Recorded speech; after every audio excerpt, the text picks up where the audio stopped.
శ్రీవారి తల్లిగారైన శ్రీ వకుళమాత అమ్మవారికి బీజేపీ జిల్లా సాంస్కృతిక విభాగం కన్వీనర్ గుండాల గోపీనాథ్ రెడ్డి పట్టు వస్త్రాలు సమర్పించారు. వీరికి ఆలయ అధికారులు స్వాగతం పలికి అమ్మవారి దర్శన ఏర్పాట్లు చేసి తీర్థప్రసాదాలు అందజేశారు. ఈ సందర్భంగా గుండాల గోపీనాథ్ రెడ్డి మాట్లాడుతూ ప్రతి ఏడు శ్రావణ మాసంలో శనివారం నాడు అమ్మవారికి పట్టు వస్త్రాలు, పండ్లు, పసుపు, కుంకుమ, గాజులు సమర్పించడం ఆనవాయితీకి వస్తుందన్నారు. గత 2 సంవత్సరాలుగా అమ్మవారికి పట్టు వస్త్రాలు సమర్పించినట్టు తెలిపారు. ఈ సందర్భంగా భక్తులకు అన్నప్రసాద వితరణ చేశారు. శ్రావణ మాసంలో శ్రీవారికి భక్తితో ఏ కార్యక్రమం నిర్వహించినా అందుకు తగిన ఫలాన్ని శ్రీవారు ప్రసాదిస్తారని ఏకవీర ఫౌండేషన్ వ్యవస్థాపకులు ప్రతాప్ స్వామీజీ తెలిపారు.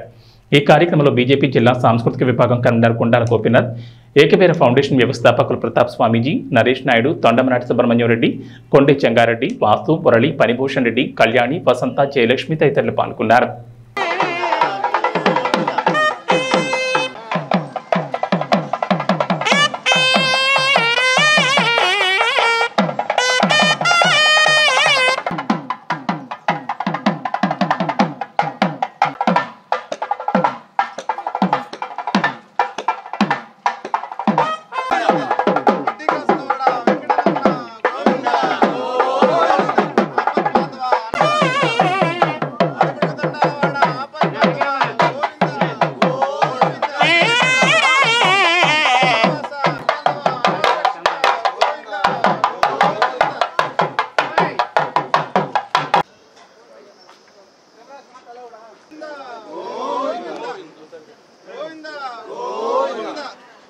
ఈ రోజు కలియుగ దైవం అయినటువంటి శ్రీ వెంకటేశ్వర స్వామి వారి తల్లిగారైన వకుళమాత అమ్మవారికి సారె సమర్పించడం జరిగింది.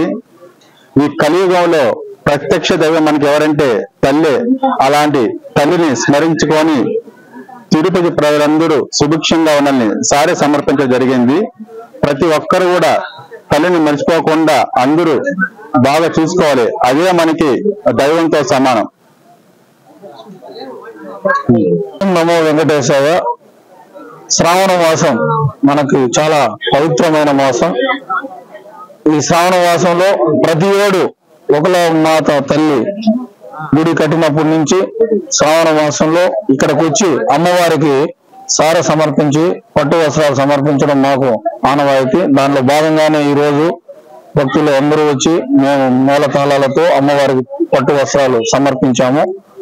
వకుళమాత అమ్మవారిని దర్శించుకుంటే అన్ని శుభాలు జరుగుతాయి. మన కలియుగ వెంకటేశ్వర స్వామి తల్లిగారు వకుళమాతని మనం దర్శించుకుని ఆమె ఆశీస్సులు పొందితే అందరూ సుఖ సంతోషాలతో ఆయురారోగ్యాలతో ప్రతి ఒక్కరూ ఉంటారు. అమ్మవారి ఆశీస్సులు మనకందరికీ కలగాలని మరొకసారి స్వామివారిని ప్రార్థిస్తూ ఓం నమో వెంకటేశ్వర.